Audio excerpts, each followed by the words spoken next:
దేవుని యొక్క వాక్య భాగాన్ని మనము చూద్దాం. దేవుని సన్నిధిలో ఈ వాక్యమును వింటున్న వారు దేవుని సన్నిధిలో ఆత్మీయ సంగతులను గ్రహించాలని కోరుతూ ఉంటున్నాను. దేవుని సన్నిధిలో పరమగీత గ్రంథము 4వ అధ్యాయము, పరమగీత గ్రంథము 4వ అధ్యాయము 12వ వచనాన్ని చదువుకుందాం. ప్రాణేశ్వరి, నా సహోదరి ప్రాణేశ్వరి, మూయబడిన ఉద్యానవనము, మోత వేయబడిన జలకోపము. దేవుని సన్నిధిలో ఇక్కడ వ్రాయబడిన యొక్క ఈ వాక్య భాగములో, ఈ వచనములో ఉద్యానవనమును గూర్చి, జలకోపమును గూర్చి వ్రాయబడి ఉన్నవి.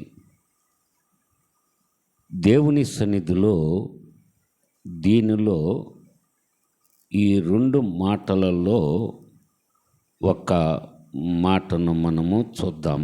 అది జలకోపమును గూర్చి మనము చూద్దాం.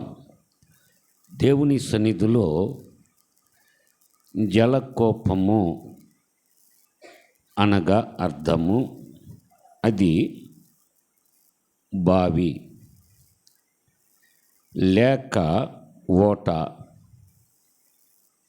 లేకపోతే నీటి బుగ్గలు, లేదంటే నీటి గుంటలు. ఈ 4 పేర్లు ఒకే మాట జలకోపము అని వ్రాయబడి ఉన్నది. అయితే పరిశుద్ధ గ్రంథములో ఎక్కువగా బావిని గూర్చే వ్రాయబడి ఉన్నవి. దేవుని సన్నిధిలో అబ్రహాము త్రవ్విన యొక్క బావిల అన్నిటిని కూడా ఫిలిస్తీన్లు పూడ్చివేశారు. అతని కుమారుడైన ఇస్సాకు యొక్క కాలములో ఆ పూడ్చివేసిన యొక్క ఆ బావులను మరల తిరిగి నిర్మించిన వాడుగా కనబడుతున్నాడు. అలాంటి యొక్క పరిస్థితులలో తిరిగి త్రవ్విన యొక్క బావులను మరలా ఫిలిస్తీన్లు వారు అడ్డగించిన వారుగా కనబడుతున్నారు. దేవుని సన్నిధిలో మనము చూచినప్పుడు ఆదికాండము 26వ అధ్యాయము 20 వచనాన్ని చదువుకుందాం. ఆదికాండము 26, 20 వచనాన్ని చూద్దాం. అప్పుడు గెరారు కాపర్లు ఇస్సాకు కాపర్లతో జగడమాడి, ఈ నీరు మాదే అని చెప్పిరి గనక వారు తమతో కలహించినందున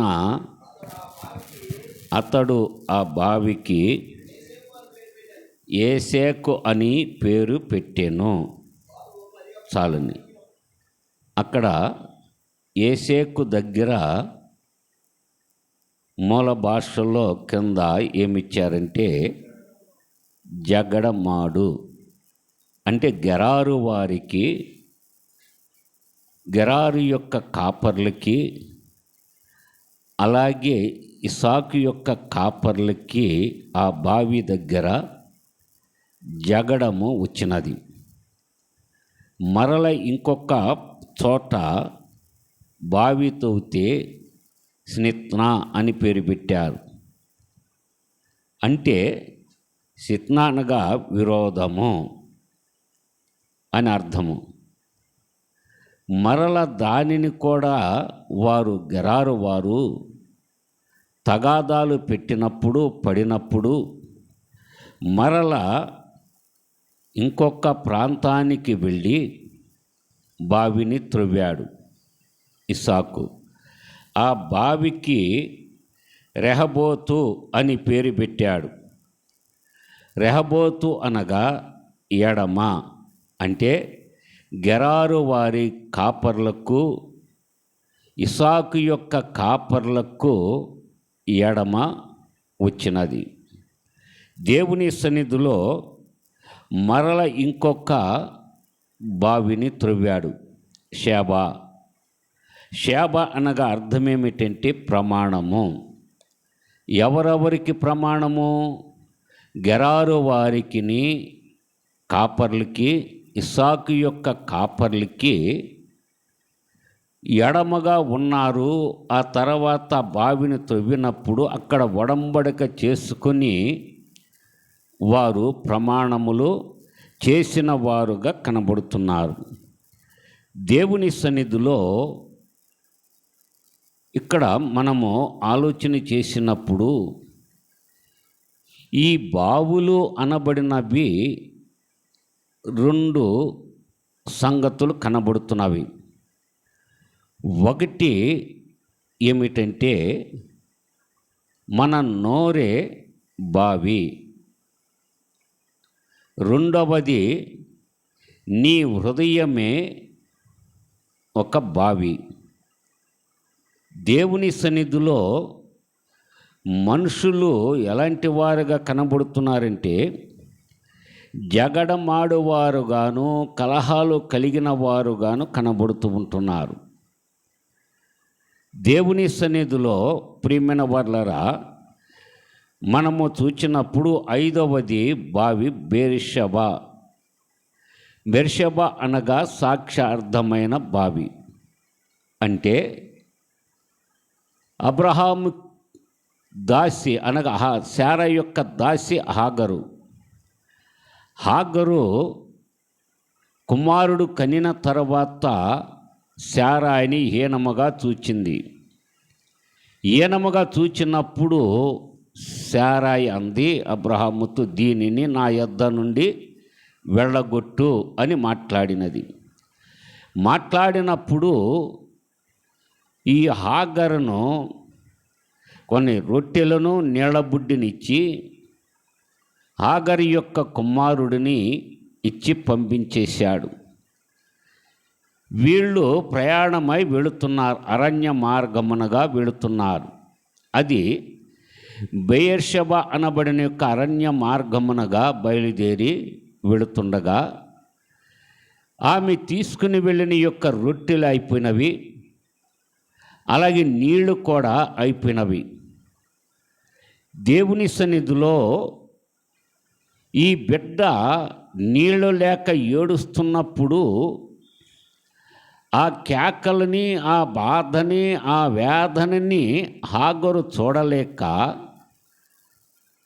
బిడ్డని ఏం చేసినదంటే ఒక పదచాటును పెట్టేసి రాతివేత అంత దూరముని వెళ్ళి ఆమె ఆ బిడ్డ యొక్క ఏడుపును నేను వినలేను, చూడలేను అని చెప్పి ఏడుస్తున్నది. కానీ దేవుని సన్నిధిలో ఆ బిడ్డ యొక్క ఏడుపు దేవుడు చూచాడు, దేవుడు విన్నాడు. విని హాగరుతో అంటున్నాడు కదా, నీ ప్రక్కన ఓట ఉన్నది, ఆ ఓట యొక్క నీళ్లను తీసుకుని వెళ్ళి నీ కుమారుడికి తాగించు. నీ కుమారుడు అనేక జనములకు తండ్రిగా ఉంటాడు అని దేవుడు మాట్లాడాడు. అంటే అతను ఇష్మాయేలు. ముస్లిం యొక్క అరబీలకే కానీ అందరికీ కూడా మూల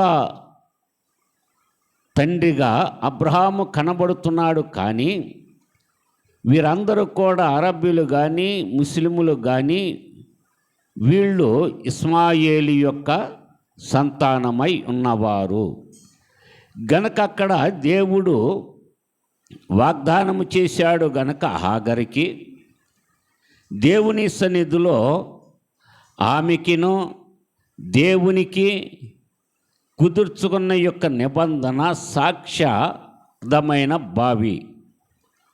దేవుని సన్నిధిలో ప్రియమైన వారలారా, మనము చూచినప్పుడు ఇక్కడ ఈ హాగరు యొక్క విషయములో అది సాక్షార్థమైన యొక్క బావిగా ఉంటున్నది. అయితే మన కుటుంబం యొక్క వ్యవస్థలలో కూడా దేవుని సన్నిధిలో ప్రియమైన వారలారా, దేవుడు మనకి చేస్తున్న యొక్క మేలు నిమిత్తమై ఆయన చేసిన యొక్క పంటల విషయములో కానీ బిడల విషయములో కానీ దేవునికి మనము సాక్షార్థమైన యొక్క బావిగా మనము కలిగిన వారముగా ఉండాలి. దేవుని సన్నిధిలో ప్రియమైన వారలారా, అక్కడ ఆ బిడ్డను దేవుడు కాపాడిన వాడుగా కనబడుతున్నాడు. దేవుని సన్నిధిలో మరి యొక్క బావి కనబడుతున్నది, బహురీమానబడిన యొక్క బావి. అంటే ప్రియమైన వారలారా, దేవుని సన్నిధిలో ఇశ్రాయేలు యొక్క ప్రజలు వాళ్ళు ఏం చేశారంటున్నారంటే, దేవుని సన్నిధిలో వారు ఒక ప్రాంతానికి బయలుదేరి వెళుతున్నారు. దేవుని సన్నిధిలో మనము చూచినప్పుడు ఆలోచన మనము చేద్దాం. 2వ సమూయేలు గ్రంథములో 17వ అధ్యాయము 18వ వచనాన్ని చదువుకుందాం. 2వ సమూయేలు గ్రంథము 17వ అధ్యాయము 18వ వచనాన్ని చదువుదాం. పనివాడు ఒకడు అబ్షాలోముకి చెప్పెను, కానీ పోయి బహురీములో ఒక ఇల్లు చేరి అతని ఇంటి ముంగిట ఒక బావి ఉండగా దానిలో దిగి దాగి ఉండేరి. గమనించండి ప్రియమైన వారలారా, దేవుని సన్నిధిలో ఇక్కడ మనము చూచినప్పుడు ఇశ్రాయేలు యొక్క రాజు అయిన దావీదు మీద తిరుగుబాటు చేసిన యొక్క అబ్షాలోము, ఈ అబ్షాలోముకి ఆలోచన పరుడుగా ఉన్న యొక్క అహీతోపేలు ఈ ఆలోచన చెప్పినప్పుడు ప్రియమైన వారలారా, ఈ వార్త ఏం జరిగినదంటే ప్రియమైన వారలారా, దేవుని సన్నిధిలో హోషేయ అనబడిన అతను ఈ వార్త దావీదుకి చెప్పాడు. అయితే దేవుని సన్నిధిలో వారు ఆలోచన చేసినప్పుడు అహిమయాసు అనబడిన అతను ఈ వార్త రాజుగారికి తెలియజేసి ఉన్నాడు గనక ఈ అహిమయస్సును చంపాలి అని అబ్షాలోము పంపించిన యొక్క మనుషులు అహిమయస్సును తరుముతున్నారు. ఆ తరుముతున్న సమయంలో ప్రియమైన వారలారా, బహురీములో ఉన్న యొక్క గ్రామములో ఒక ఇంటిలోనికి వెళ్ళారు. ఆ ఇంటిలోనికి వెళ్ళినప్పుడు అక్కడ దాక్కునటానికి కాపాడుకునటానికి ఎక్కడ స్థలము లేకపోతే ఇతను ఏం చేశాడంటే బావిలో దిగాడు. బావిలో దిగిన తర్వాత ఆ ఇంటి యొక్క యజమానురాలు ఏం చేసినదంటే పిండిని ఆరబోసుకునటానికి ఆ బావి మీద ఒక మొతక వస్త్రమును మందవగలిగిన యొక్క వస్త్రాన్ని పరిచి దాని మీద పిండిని ఆరబోసినది. పిండిని ఆరబోసిన తర్వాత ఈ వచ్చి చూచారు, కానీ ప్రియమైన వారలారా, ఈ అహిమయస్సు దొరకనప్పుడు ప్రియమైన వారలారా వాళ్ళు వెళ్ళిపోయారు. ఆమె ఆ పిండి గుడ్డను తీసుకుని వెళ్ళిన తర్వాత లోపల ఉన్న వ్యక్తి బయటికి వచ్చాడు. అంటే ఆ బావి ఒక అపాయములో నుండి వారిని కాపాడినట్లుగా కనబడుతున్నది. దేవుని సన్నిధిలో ప్రియమైన వారలారా మనము చూచినప్పుడు బావిలలో ఉన్న యొక్క రకరకాలు అనబడినవి ఆలోచన చేసినా దేవుని సన్నిధిలో ఆత్మ యొక్క స్థితిలో మనము చూస్తే దేవుని సన్నిధిలో ప్రియమైన వారలారా ఒక ఏమై ఉన్నదంటున్నాడంటే, నీ నోరు ఒక బావిగా, నీ హృదయము ఒక బావిగా కనబడుతున్నవి. గనక దేవుని సన్నిధిలో మనము ఆలోచన చేసినప్పుడు ఈ నోటి నుండి వచ్చే యొక్క మాటలు దుర్భాషలు కానీ, బూతు మాటలే కానీ, దేవునికి వ్యతిరేకమైన శపించే యొక్క మాటలే కానీ, శాపవచనాలను కానీ ఈ నోటితోనే మనము పలుకుతూ ఉంటాం. అందుకు యాకోబు రాసిన యొక్క పత్రికలలో ఒక్క బావిలో నుండి 2 రకాల యొక్క జలములు వచ్చునా అని మాట్లాడాడు. అంటే గమనించండి ప్రియమైన వారలారా, తీయ జలమును ఉప్పు యొక్క కలిగిన యొక్క నీరు ఒక్క బావిలో నుండి వచ్చునా అని సెలవిస్తున్నాడు. అలాగనే మనుషుడి యొక్క నోట నుండి వచ్చేది శాపవచనాలు వస్తున్నాయి అంటున్నాడు. ప్రియమైన వారలారా, ఆశీర్వాదము యొక్క వచనాలు కూడా వస్తున్నవి అని మాట్లాడుతున్నాడు. అలాంటివి దేవుని సన్నిధిలో ఆ నోటితోని ప్రార్థన, పాటలు, బైబిల్ అన్నీ కూడా చదవటం జరుగుతున్నది. కానీ ఆ నోట నుండి వచ్చే యొక్క ప్రతి మాట ఒక దినము నాడు దేవునికి లెక్క అప్పజెప్పవలసినదిగా కనబడుతున్నది. దేవుని సన్నిధిలో 7వ యొక్క బావి అది ఏమని మాట్లాడుతున్నాడంటే ప్రియమైన వారలారా, బెత్లెహేము యొక్క బావిగా కనబడుతున్నది అంటున్నాడు. దేవుని సన్నిధిలో గమనించండి, 2వ సమూయేలు గ్రంథము 23వ అధ్యాయము 15వ వచనాన్ని చదువుకుందాం. 2వ రాజుల గ్రంథము 23వ అధ్యాయము 15వ వచనాన్ని చదువుకుందాం. దావీదు బావి నీళ్ళు నాకు తెచ్చి ఇచ్చిన ఎడల ఎంతో సంతోషించదనని అధికారులతో పలుకగా, గమనించండి ప్రియమైన వారలారా, ఎక్కడ ఉన్న బావి అది? బెత్లెహేములో ఉన్న యొక్క బావి. బెత్లెహేం అంటే అర్థము రొట్టెల ఇల్లు అని అర్థం అన్నమాట. బెత్లెహేం అనగా దేవుని సన్నిధిలో మనము ఆలోచన చేసినప్పుడు ప్రియమైన వారలారా, మనుషుడు జగడమాడుగా వారుగా ఉండకూడదు, ఇతరులకి విరోధ స్వభావములు కలిగిన వారుగా ఉండకూడదు అంటున్నాడు.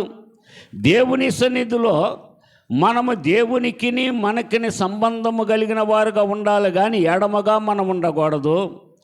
దేవుని సన్నిధిలో ప్రమాణములు కూడా చేయటానికి కూడా ప్రియమైన వారలారా, ఆ ప్రమాణాలు నీ మాట అవునంటే అవును, కాదంటే కాదన్నట్టుగా ఉండాలి. గనక దేవుని సన్నిధిలో మనము ఎలాంటి యొక్క బావిలుగా మనమున్నాము అనేది మనం ఆలోచన చేయాలి ప్రియమైన వారలారా. తర్వాత 8వ యొక్క బావి ఏమంటున్నాడంటే చూడండి. యోహాను సువార్త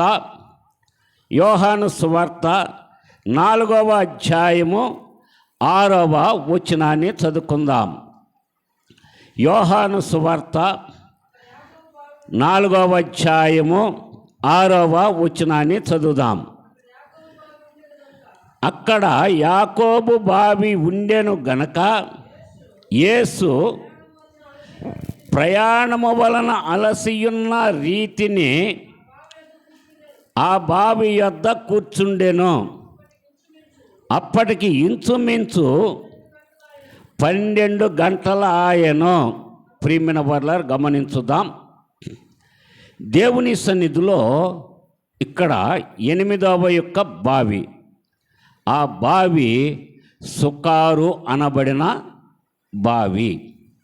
అంటే దేవుని సన్నిధిలో ఈ సుకారు అనబడిన యొక్క ఊరికి మరి యొక్క పేరు ఉన్నది, షెకెము అని ఉన్నది.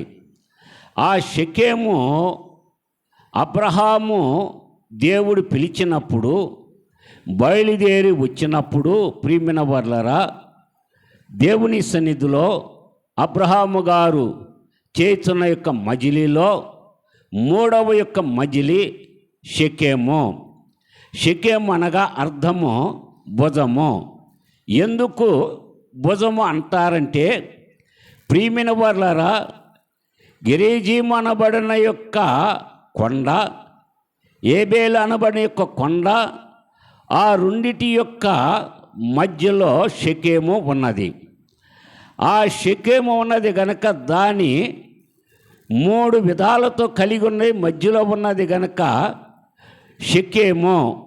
ఈ షెకెము అనబడినది, ప్రియమైన వారలారా, గెరారు యొక్క రాజు యొక్క కుమారుడు యాకోబు యొక్క కుమార్తె దీనాని అవమానపరిచాడు, పాడు చేసిన వాడుగా కనబడుతున్నాడు.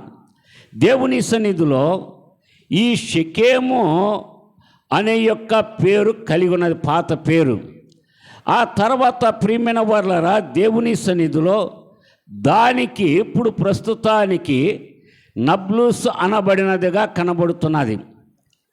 ఆ దేవుని సన్నిధిలో యేసుక్రీస్తు వారి యొక్క కాలములో సుకారు అన్నారు. అయితే ఇప్పుడు ప్రస్తుతానికి నబ్లూసు అన్నారు.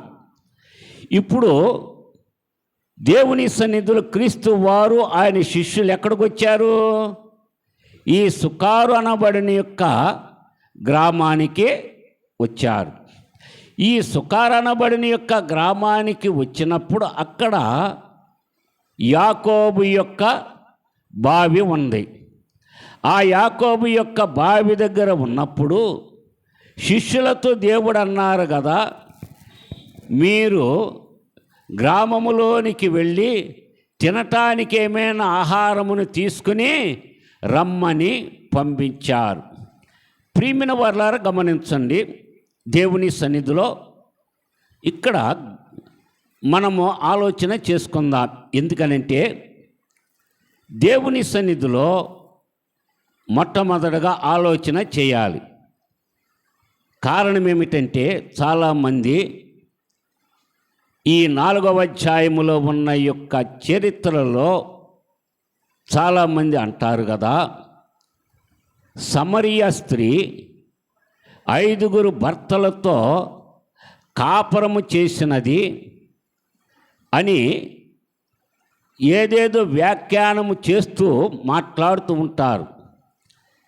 ప్రియమైన వారలారా, దేవుని సన్నిధిలో మనము ఆలోచన చేసినప్పుడు దీనికి ముందుగా ఒక విషయాన్ని మనం గమనించాలి. యేసుక్రీస్తు వారు బావి దగ్గరికి వెళ్ళినప్పుడు అప్పటికి సమయము ఎంతైనది అంటున్నారు? 12 గంటలు అని వ్రాయబడి ఉన్నది. 12 గంటలంటే అది ఏ సమయం? అది బాగా మీరు గమనించండి, వింటున్నవారు.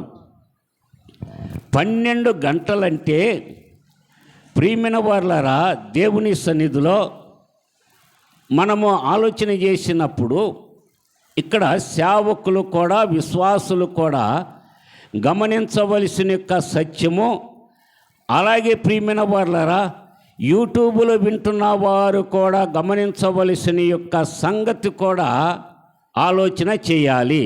మొదటగా ఏమిటంటే,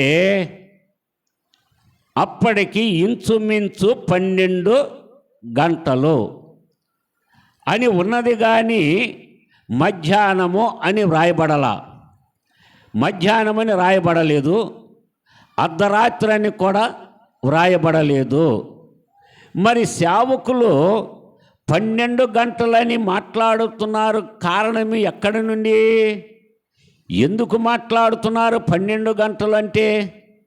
ప్రియమైన వారలారా, దేవుని సన్నిధిలో రిఫరెన్స్ బైబిల్ కానీ పాత బైబిల్ కానీ మనము చూస్తే అక్కడ వ్రాయబడినది ఇంగ్లీష్ బైబిల్ కూడా చూస్తే ఇంచుమించు 6 గంటలని వ్రాయబడి ఉన్నది.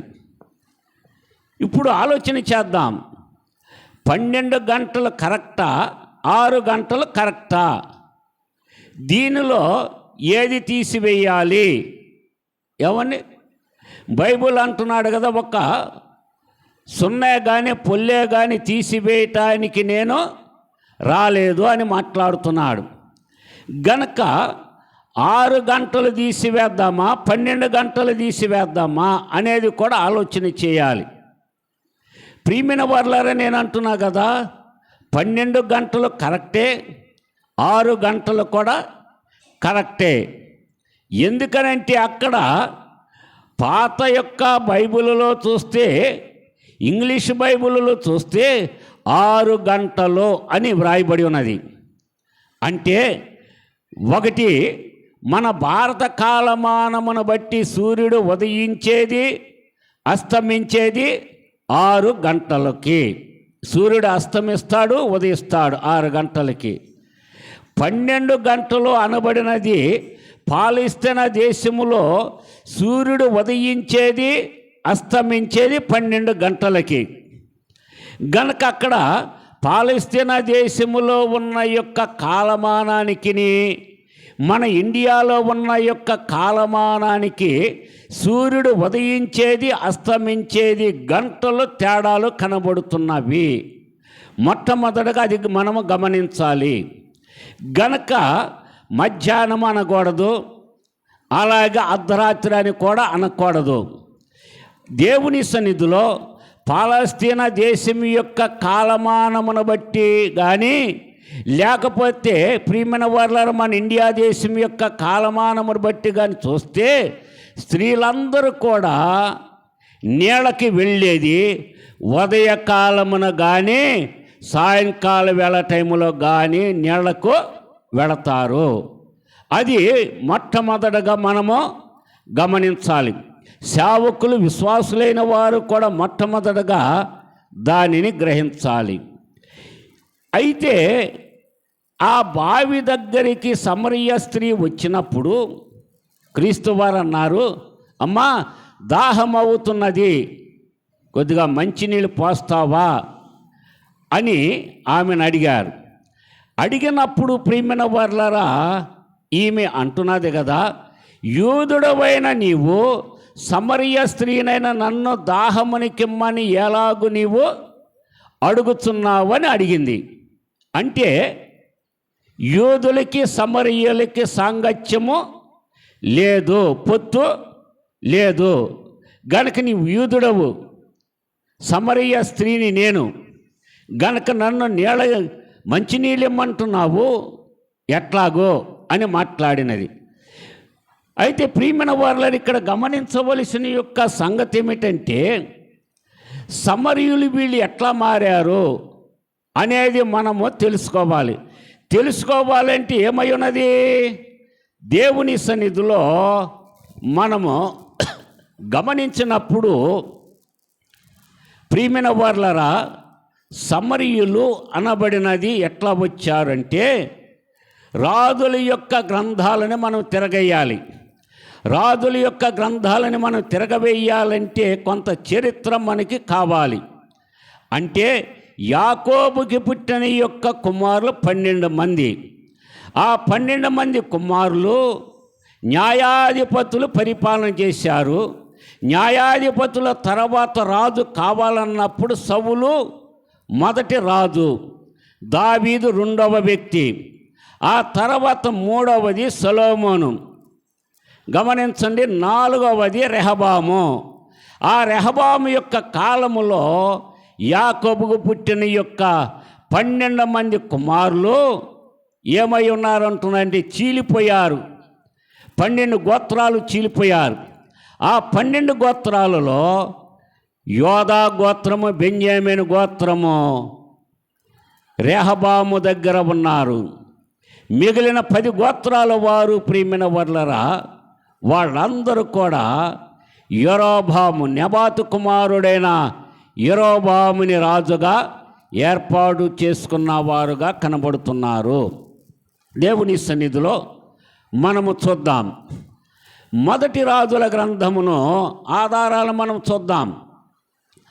మొదటి రాజుల గ్రంథము 16వ అధ్యాయము, మొదటి రాజుల గ్రంథము 16వ అధ్యాయము 24వ వచనాన్ని చదువుకుందాం. ప్రియమైన వారులారా గమనించండి, 10 గోత్రాల వారిలో ఉన్నప్పుడు ఇక్కడ నేను రాజుగా ఉండాలి, నేను రాజుగా ఉండాలని చెప్పి తిబ్ని అనబడిన అతను, ఒమ్రీ అనబడిన అతను యుద్ధాలు చేశారు. గమనించండి ప్రియమైన వారులారా, ఆ యుద్ధంలో తిబ్ని చంపబడ్డాడు, ఒమ్రీ రాజయ్యాడు. ఈ ఒమ్రీ ఏం చేశాడు అంటున్నాడు. 24వ వచనం చూద్దాం. అతడు షెమెరు నద్ద షోమ్రోను కొండను 4 మణుగుల వెండికి కొనుక్కొని ఆ కొండ మీద ఒక పట్టణం ఒకటి కట్టించి ఆ కొండ యజమానుడైన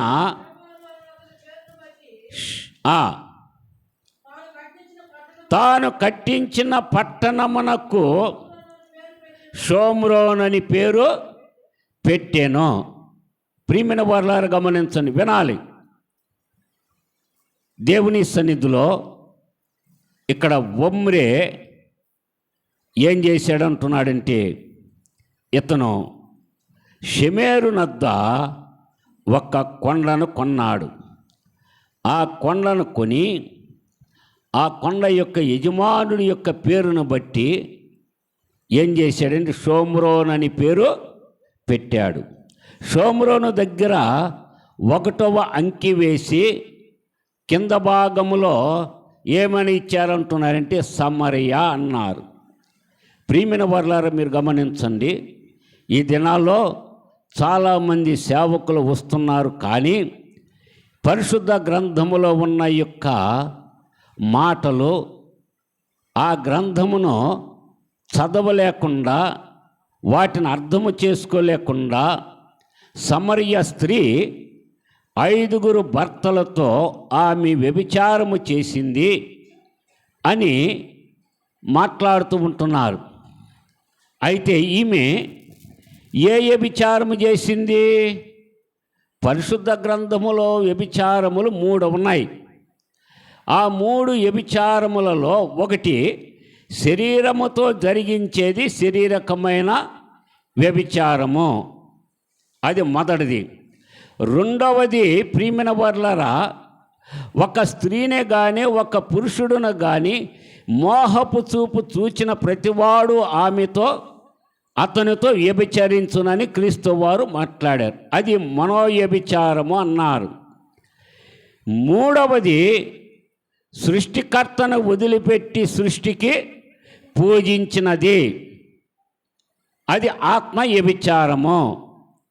ఇప్పుడు ఈ మూడిటిలో ఈమె ఏ వ్యభిచారము చేసింది? శారీరకమైన వ్యభిచారము చేసిందా? ప్రియమైన వారులారా, మనోవ్యభిచారము చేసిందా? ఎలాంటి యొక్క వ్యభిచారము చేసింది ఈమె అనేది మనం తెలియాలంటే ముందు ప్రియమైన వారులారా, సమరయులు ఎట్లా వచ్చారు అనేది తెలుసుకోవాలి. అంటే 10 గోత్రాల వారు షోమ్రోను యొక్క పట్టణములో నివసిస్తున్నారు. ఆ షోమ్రోను యొక్క పట్టణములో నివసించుతున్న వారు దేవునికి విరోధముగా నడిచారు, దేవునికి ఇష్టడుగా జీవించలేదు. అలాంటి పరిస్థితులలో ఉండగా దేవుడు ఏం చేశాడంటే, ఆ షోమ్రోను పట్టణములో ఉన్న వారికి ప్రియమైన వారులారా అష్షూరు రాజు యుద్ధానికి పంపించాడు.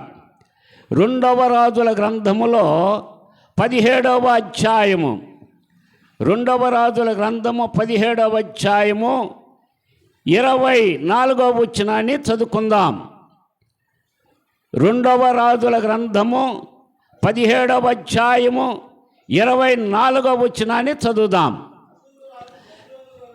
అష్షూరు రాజు బబులోను, కోత, హవ్వ, హమాతు, సెపర్వేయము అను తమ దేశములలో నుండి జనులను రప్పించి ఇశ్రాయేలు వారికి మారుగా షోమ్రోను పట్టణములో ఉంచెను గనక వారు షోమ్రోను దేశమును స్వతంత్రించుకొని దాని పట్టణములో కాపురము చేసిరి. ఇక్కడ గమనించండి ప్రియమైన వారలారా, ఈ షోమ్రోను పట్టణములో ఉన్న యొక్క యాకోబు యొక్క కుమారులు 10 మంది గోత్రకర్తలు దేవునికి వ్యతిరేకముగా చేసిన వారుగా కనబడుతున్నారు. దేవునికి వ్యతిరేకముగా నడవటం వలన ప్రియమైన వారలారా, దేవుని సన్నిధిలో ఈ హోషేయ రాజు దేవునికి ఇష్టడుగా జీవించలేదు. అయితే అతను ఎప్పుడైతే అష్షూరు రాజు యుద్ధానికి వచ్చాడో, ఆ యుద్ధానికి వచ్చినప్పుడు ఆ హోషేయ రాజు అన్నాడు, అయ్యా నీకు సామంతరాజుగా ఉండి నేను పరిపాలన చేస్తాను, నేను నీకు ఇంత పన్ను చెల్లిస్తాను అని చెప్పేసి ఒడంబడిక చేసుకొని అష్షూరు రాజు ఏం చేశాడంటున్నాడంటే వదిలిపెట్టి వెళ్ళిపోయాడు. ఆ వెళ్ళిపోయిన వాడు నేను ఈ అష్షూరు రాజుకి నేను పన్ను చెల్లించాలా అని అష్షూరు రాజుకి వ్యతిరేకముగా తిరుగుబాటు చేయటానికి ఐగుప్తు యొక్క రాజుతో సంధి చేసుకున్నాడన్న వార్త తెలిసి అష్షూరు రాజు మరలా 2వసారి యుద్ధానికి వచ్చాడు. ఆ 2వసారి కూడా హోషేయ అలాగనే మాట్లాడాడు, నీ కింద సామంతరాజుగా ఉంటాను అని అన్నాడు. కుదరదని చెప్పి ఆ 10 గోత్రాల వారిని షోమ్రోను యొక్క పట్టణములోనికి నుండి అష్షూరు యొక్క చెరలోకి తీసుకుని వెళ్ళారు. అష్షూరు చెరలో ఉన్నారు 10 గోత్రాల వారు. ఇప్పుడు ఈ షోమ్రోను పట్టణము ఖాళీగా ఉన్నది, అక్కడ ప్రజలెవరూ లేరు.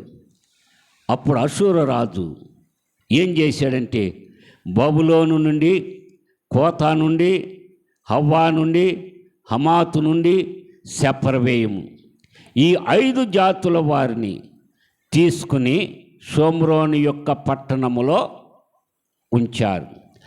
ఈ 5 జాతుల వారు వస్తు ఏం చేశారంటున్నారంటే ప్రియమైన వారలారా, వారి యొక్క దేవతలను తీసుకుని వచ్చారు. తీసుకుని వచ్చి వారు ఆరాధన చేస్తున్నారు. ఆరాధన చేస్తున్నప్పుడు ప్రియమైన వారలారా, దేవుడు 2 సింహాలను పంపించారు వారి మధ్యకి. ఆ సింహాలు వచ్చి వాళ్ళని చంపేస్తున్నాయి. వీళ్ళు వెళ్ళి అష్షూరు రాజుకు మొరపెట్టారు. అష్షూరు రాజుకు మొరపెట్టినప్పుడు అష్షూరు రాజు గమనించి ఇది దేవుని మర్యాద కలిగిన యొక్క పట్టణము గనక వీళ్ళు చేసేది విగ్రహారాధనగా చేస్తున్నారు అని గ్రహించి ఒక యాజకుడిని అక్కడికి పంపించారు. ఆ యాజకుడు వచ్చాడు. ఆ యాజకుడు వచ్చి దేవుని యొక్క పద్ధతులు నేర్పుతున్నాడు. ఆ నేర్పుతుండగా ప్రియమైన వారలారా, వారిలో కొంత విడుదల కలిగింది. ఆ విడుదల కలిగినప్పుడు వారు అష్షూరు నుంచి బయటికి వచ్చి కొంతమంది ఆ షోమ్రోను పట్టణము అది అపవిత్రమై ఉన్నది గనక దానిలో మనము ఉండకూడదు అని కొంతమంది వేరైపోయారు. మరికొంతమంది వచ్చి వారితో పాటు కలిసి ఉన్నారు. ఇప్పుడు మీరు గమనించండి, ఇక్కడ ఆలోచన చేసినప్పుడు 5 జాతుల వారు కాకుండా దేవుని సన్నిధిలో మిగిలిన యొక్క 10 గోత్రాల వారిలో కొంతమంది వచ్చారు. వచ్చి వాళ్ళేం చేస్తున్నారు, యాజకుడు బహిరంగముగా యెహోవారాధన జరుగుతున్నది. ఇంటికి వెళ్ళిన తర్వాత వారి వారి దేవతలకు ఆరాధనలు చేస్తున్నారు. అంటే ఇప్పుడు షోమ్రోను పట్టణంలో ఎన్ని ఆరాధనలు జరుగుతున్నవి? ఎన్ని ఆరాధనలు జరుగుతున్నాయి చెప్పండి? 5 ఆరాధనలు కాకుండా యెహోవా ఆరాధన చేస్తున్నారు. ప్రియమైన వారలారా, అషూరు నుండి బయటికి వచ్చిన వారు కొంతమంది యోధా జనాంగములో కలిసిపోయారు. అయితే ఈ 6 జాతుల వారు వారి పిల్లల్ని వీరికి, వీరి పిల్లల్ని వారికి ఇచ్చుకొని పుచ్చుకొనుట వలన ఏమయ్యారంటున్నారంటే మిశ్రత గుంపుగా మారారు. ఆ మిశ్రత గుంపే సమరయులు అన్నారు. ప్రియమైన వారలారా గమనించండి, ఆ 6 జాతుల వారే మిశ్రత గుంపుగా ఉన్నారు గనక, ఆ మిశ్రత యొక్క గుంపులో పుట్టిన వారై ఉన్నారు గనక వారిని సమరయులు అన్నారు. గనక ప్రియమైన వారలారా, ఈ స్త్రీ అన్న మాట ఏమిటంటే, యూదుడవైన నీవు సమరయ స్త్రీనైన నన్ను దాహమునకిమ్మని ఎలాగ అడుగుచున్నావయ్యా అని మాట్లాడినది. అంటే యూదులకి సమరయులకు సాంగత్యము లేదు అని మాట్లాడింది. అయితే ఆ సంభాషణలో అక్కడ మాట్లాడిన యొక్క మాటలలో మనము చూస్తే క్రీస్తు వారు మాట్లాడుతూ అంటున్నారు, నేను ఇచ్చిన నీళ్లు త్రాగిన వారు మరల ఎన్నటికీ దాహము గొనడు అని చెప్పేసి మాట్లాడారు. మాట్లాడినప్పుడు ప్రియమైన వారలారా, దేవుని సన్నిధిలో ఏమంటుంది, అయ్యా ఆ నీళ్లు నాకు కూడా ఇయ్యయ్యా, ఎంత దూరం రాకుండా ఉండటానికి ఆ నీళ్లు నాకు దయచేసి ఇయ్యయ్యా అని అడిగినది. గమనించండి, ఆ సంభాషణలో ఆమె మాట్లాడిన మాట ఏమిటంటే, మన తండ్రి అయిన యాకోబు కంటే నీవు గొప్పవాడవా అని మాట్లాడింది. అంటే ఇప్పుడు సమరయులకి తండ్రి ఎవరు? యేసుక్రీస్తుకి తండ్రి ఎవరు? యాకోబు. అంటే గమనించండి, వీళ్ళకి బంధుత్వం ఉన్నట్టుగా కనబడుతున్నది. అంటే మన తండ్రి అయిన యాకోబు కంటే నీవు గొప్పవాడవా అని మాట్లాడింది. ప్రియమైన వారలారా, దేవుని సన్నిధిలో క్రీస్తు వారిని అంటున్నది, అయ్యా ఈ బావి లోతైనది కదా, చేదుకొనటానికి నీ యొద్ద ఏమీ కూడా లేదు కదా అని మాట్లాడినప్పుడు, నేను ఇచ్చిన యొక్క నీళ్లు త్రాగిన వాడు మరి ఎన్నటికీ కూడా దప్పిగా కొనడని మాట్లాడినప్పుడు, అయ్యా నీళ్లు నాకు దయచేయి అని అడిగినది. క్రీస్తు వారు అంటున్నారు, నీవు వెళ్ళి నీ పెనిమిటిని తీసుకుని రా అని మాట్లాడారు. ఆమె ఏమందంటే, అయ్యా నాకు పెనిమిటి లేడు అని మాట్లాడింది. క్రీస్తు వారు అంటున్నారు, నీవు చెప్పిన మాట సరియే, కానీ నీకు 5 పెనిమిట్లున్నారు, ఇప్పుడున్నవాడు నీవాడు కాదు అని మాట్లాడింది. గమనించండి, అంటే అంటే నీకు 5 పెనిమిట్లు ఉన్నారు, ఇప్పుడు ఉన్నవాడు నీవాడు కాదంటే ఎవరు? 5 దేవతలు, 5 దేశస్థుల నుండి వచ్చిన వారు. వాళ్ళు దేవుళ్ళు విగ్రహారాధన పెట్టుకుని జీవిస్తున్నారు. ఇప్పుడున్నవాడు నీవాడు కాదంటే యెహోవారాధన నీది కాదు అని క్రీస్తు వారు మాట్లాడారు. ఆమె ఆశ్చర్యపోయినది. అయితే వారి సంభాషణలో ఎట్లా వచ్చిందంటే, ఆమె అంటుంది, అయ్యా ఆరాధింపవలసిన స్థలము యెరూషలేములో ఉన్నది అని మాట్లాడి. మీరు గమనించండి, క్రీస్తు దగ్గర సమరయ స్త్రీకిని వాళ్ళిద్దరి మధ్యన ఏమని సంభాషణ, నీళ్ళ దగ్గర నుంచి, జలము దగ్గర నుంచి, ఏమని భర్తల దగ్గర నుంచి ఆరాధన వరకు వచ్చింది. 4వ అధ్యాయంలో ఎక్కడైనా వ్యభిచారం అనే మాట కానీ, పాపమన మాట కానీ ఎక్కడ కూడా వ్రాయబడలేదు. ఆరాధింపవలసిన స్థలము యెరూషలేములో ఉన్నది అని మాట్లాడాడు. ప్రియమైన వారలారా గమనించండి దేవుని సన్నిధిలో. అయితే ఆమె ఇంకొక మాట అన్నది, ఆత్మతోనే సత్యముతోనే ఆరాధించాలి అని మాట్లాడినది.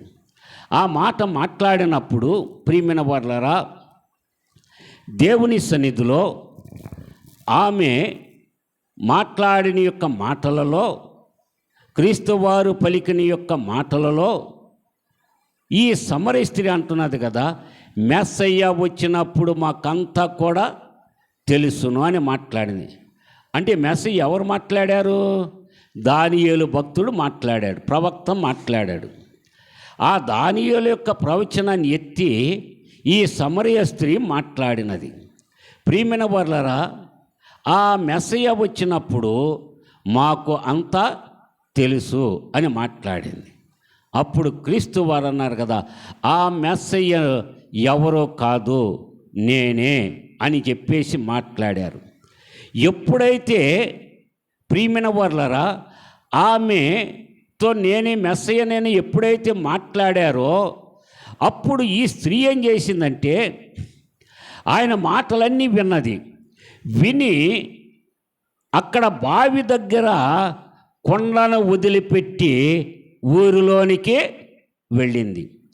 గమనించండి ప్రియమైన వారలారా, అక్కడ కొండను వదిలిపెట్టి ఊరిలోనికి వెళ్ళినదంటే అర్థం ఏమిటి? దీని గురించి చాలామంది వ్యాఖ్యానం చేస్తూ అంటారు. కొండ అనగా శరీరము.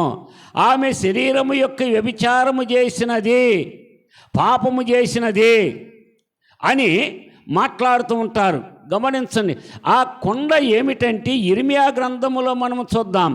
2వ అధ్యాయములో ప్రియమైన వారలారా 13వ వచనాన్ని చదువుకుందాం. ఇర్మియా గ్రంథము 2వ అధ్యాయము 13వ వచనాన్ని చదువుదాం. నా జనులు 2 నేరములు చేసి ఉన్నారు, జీవజలముల ఓటనైన నన్ను విడిచి ఉన్నారు.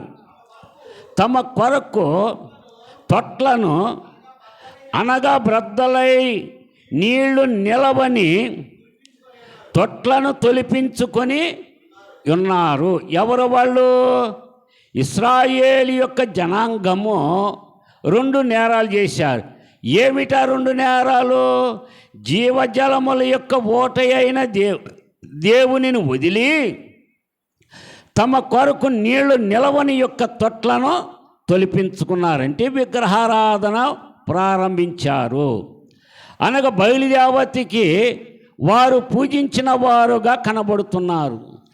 గనక ప్రియమైన వారలారా ఆ తొట్లు బ్రద్దలైనవి, లేక తొట్లు అనగా తపేళ అనగా కొండ అనగా బాణ అనగా బొరిసనగా అర్థము ఒకటే. గనక ఇక్కడ ఈ కొండ బ్రద్దలైనవి అంటే నీళ్లు పోస్తే బద్దలైపోయిన యొక్క కొండలు నీళ్లు పోస్తూ ఉంటాయా చెప్పండి? ఉండవు. అంటే వారు 5 యొక్క దేవతలకు ఆరాధన చేస్తున్నారు కానీ వారికి ఆత్మతృష్ణ తీరటము లేదు. ప్రియమైన వారలారా గమనించండి, కొండ అనగా ఆరాధన, బ్రద్దలైపోయిన యొక్క తొట్లుగా కనబడుతున్నవి. ఎంత ఆరాధన చేసినా ఆత్మతృష్ణ తీరలేకపోయినది. ఎప్పుడైతే ఆ మెస్సయ్య యొక్క మాటలు విన్నదో, ఆయనను చూచిందో, ఆ బ్రద్దలైపోయిన యొక్క ఆ కొండను అక్కడ వదిలిపెట్టి ప్రియమైన వారలారా ఊరిలోనికి వెళ్ళి ఆ ఊరిలో ఉన్న వాళ్ళందరికీ కూడా చెప్పింది. ఏమని చెప్పిందంటే, నాతో మాట్లాడినవన్నీ కూడా ఈయన మెస్సయ్య అని గ్రహించాను, మీరు వచ్చి చూడండి అని చెప్పి ఊరిలో ఉన్న వారిని అందరిని కూడా పోగు చేసుకొని ఏం చేసింది చెప్పండి? ఆ బావి వద్దకు తీసుకుని వచ్చింది. వారందరూ బావి వద్దకు వచ్చారు. బావి వద్దకు వచ్చినప్పుడు ఆయన చెప్పిన యొక్క మాటలో ఆ గ్రామస్తులందరూ కూడా అంటున్నారు కదా, ఈయన నిజముగా లోకరక్షకుడు అని గ్రహించిన వారుగా కనబడుతున్నారు. అంటే క్రీస్తు వారిని తెలుసుకున్న వారుగా కనబడుతున్నారు. ఆ సమరయ పట్టణములో అనగా సుకారు గ్రామములో ప్రియమైన వారలారా క్రీస్తు వారు 3 దినాలు ఉండి సువార్తను వాళ్ళకే బోధించిన వారుగా కనబడుతున్నారు. అంటే మీరు ఆలోచన చేయండి, ఈ సమరయ స్త్రీ 5 భర్తలతో గనక కాపురము చేసినట్లయితే ఆ ఊరు యొక్క ప్రజలు వింటారా? ఆలకిస్తారా? ఆలకించరు, వినరు, రారు. గమనించండి. అయితే ఈమె యొక్క మాటలు విని వాళ్ళు వచ్చి ఈయన నిజముగా లోకరక్షకుడని మాట్లాడారు. అంటే ప్రియమైన వారలారా, దేవుని సన్నిధిలో ఈ యోహాను సువార్తలలో ఉన్న యొక్క 4వ అధ్యాయములో రాజుల యొక్క చరిత్ర 4వ అధ్యాయములో కనబడుతున్నది. ఆ 4వ అధ్యాయంలో కనబడుతున్న చరిత్రని ప్రియమైన వారలారా చదవలేని వారై ఉండి, అర్థము చేసుకోలేని వారై ఉండి, ఈమె నిజముగా 5 భర్తలతో వ్యభిచారము చేసినదని వ్యాఖ్యానం చేస్తూ ఉంటున్నారు. అది తప్పు. ప్రియమైన వారలారా, దేవుని సన్నిధిలో గమనించుదాం. ఎందుకనంటే ఈ వ్రాయబడిన యొక్క మాటలో ఈ స్త్రీ ఏ వ్యభిచారము చేసినది? శరీరకమైన వ్యభిచారం చేసిందా, లేక మనో వ్యభిచారము చేసినదా? ఆలోచన చేయండి ప్రియమైన వారలారా. దేవుని సన్నిధిలో ఈ ఇశ్రాయేలు యొక్క 10 గోత్రాల వారు ఈ సమరయులు చేసినది ఏ వ్యభిచారం అంటే సృష్టికర్తను వదిలిపెట్టి సృష్టికి పూజించిన వారు. అందుకు యెషయా గ్రంథములో ఒక మాట మనకి కనబడుతున్నది. యెషయా గ్రంథము 57వ అధ్యాయము మనము చూద్దాం. యెషయా గ్రంథము 57వ అధ్యాయము ఏమండి?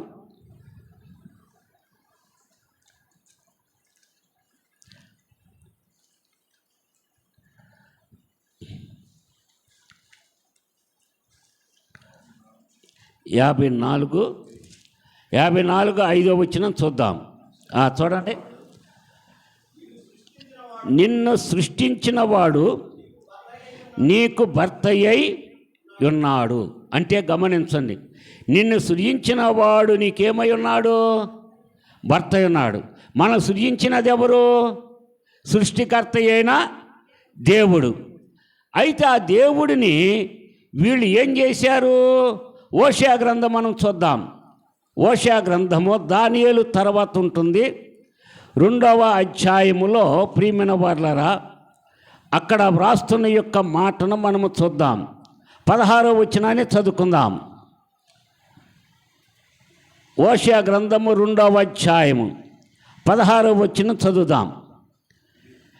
అది ఇచ్చట నుండి నా మాట వినును, నీవు బయలు అని నన్ను పిలవక నా పురుషుడువని పిలుతువు అంటున్నాడు.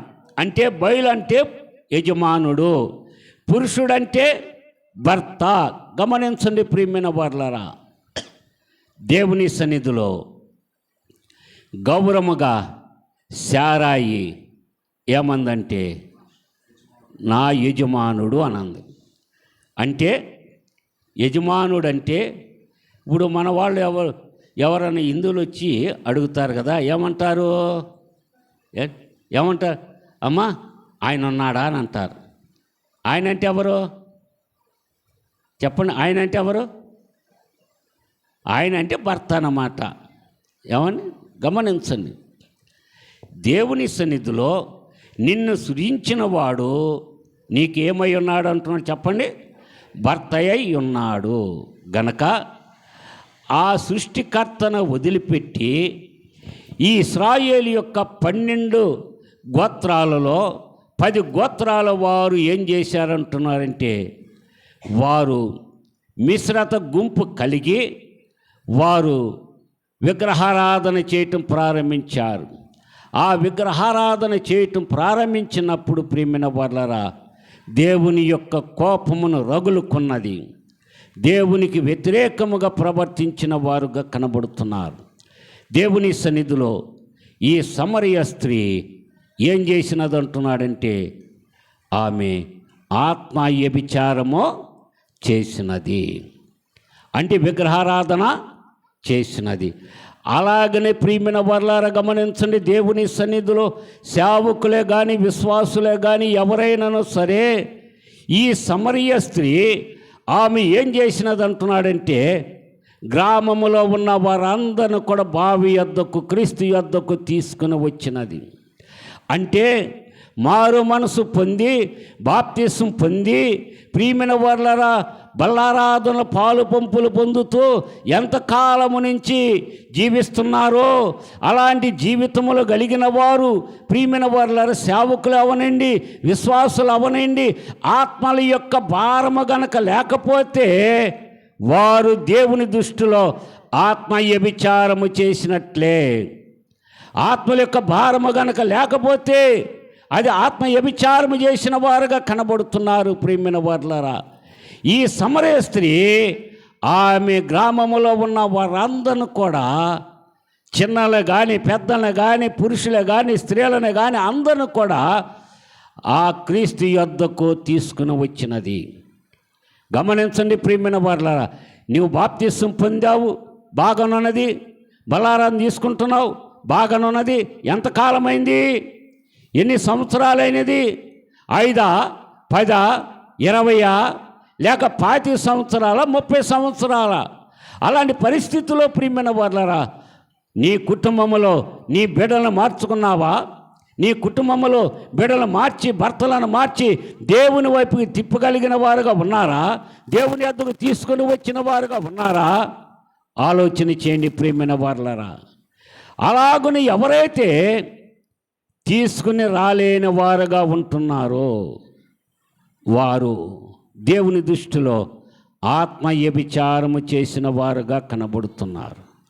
గనక ఆలోచన చేయండి ప్రియమైన వర్లారా, నీ జీవితంలో ఎలాంటి యొక్క లక్షణాలు ఉన్నాయి అనగా, దేవుని సన్నిధిలో 8 రకాల యొక్క బావిలు ఉన్నాయి. ఏ బావిలలో నువ్వు జీవిస్తున్నావు? విరోధముగా జీవిస్తున్నావా? దేవునికి ఎడమగా జీవిస్తున్నావా? జగడమాడి యొక్క లక్షణాల్లో నువ్వు ఉంటున్నావా? ఏ స్థితిలో ఉన్నావు? ఆలోచన చేయండి ప్రియమైన వర్లారా. దేవుని సన్నిధిలో అందుకని అంటున్నారు కదా, మోత వేయబడిన జలకోపము అంటున్నారు. నీ హృదయం ఎట్లా ఉన్నది? నీ నోరు ఎట్లా ఉన్నది? నీ నోరుని నీవు కాపాడుకుంటున్నారా? నీ హృదయాన్ని నీవు కాపాడుకుంటున్నారా? ఎలాంటి స్థితిలో ఉన్నారు, ఎలాంటి యొక్క నడకలో ఉంటున్నారు అనేది మనము పరిశీలన చేసుకోవాలి. అందుకని ఏమంటున్నంటే జలకోపము అని మాట్లాడుతున్నాడు. గనక ఆలోచన చేయండి ప్రియమైన వారలారా, మన జీవితాన్ని మనం పరిశీలన చేసుకుందాం. దేవుడు ఈ కొద్ది మాటలను దీవించును గాక. ఆమేన్. ప్రార్థన చేసుకుందాం. పరిశుద్ధుడా, నీ పాదములకు వందనము స్తోత్రములు ప్రభా. నీ సన్నిధిలో అయా, నీ సన్నిధిలో ప్రభా, ఈ వర్తమానమును ప్రభా నాయన వింటున్న బిడ్డలు, యూట్యూబ్లో కూడా వింటున్న బిడ్డలను కూడా మీరు ఆస్వాదించము. వారి కుటుంబాలను కూడా మీరు దీవించము. ఆత్మల యొక్క భారము కలిగిన వారుగా ఉండేటట్లుగా మీరు సహాయం చేసి మీరు నడిపించము. మీరు దీవించి మీ తోడుగుణము ప్రభా నాయన. ప్రతివారు నీ యందు ప్రభా నమ్మకము కలిగి జీవించేవారుగా ఉండేటట్లు మీ సహాయం చేయం. వాక్యములో ప్రభా అయని పరిశుద్ధ గ్రంథములో ప్రభా అనేకమైన మర్మాలు ఉన్నాయి ప్రభా. ఆ మర్మములను ప్రభా నాయన దాచిపెట్టకుండా ప్రభా అయా నీ సన్నిధిలో ప్రభా నాయన అనేకమైన తాళాంతులు సంపాదించుకునే పరిస్థితిలో మేము ఉండేటట్లు మీ సహాయం చేసి మీరు నడిపించము. మీరు దీవించి మీ తోడుగా మీరు కాపుదల ఖాయమని యేసునామమున అడుగుచున్నాము తండ్రి. ఆమేన్. తండ్రి యొక్కయు కుమారుని యొక్క పరిశుద్ధాత్మ యొక్క త్రియొక్క దేవుడు సదాకాలము దేవుడు మనకి తోడైండునుగాక. ఆమేన్. ఆమేన్. అందరికీ వందనాలు.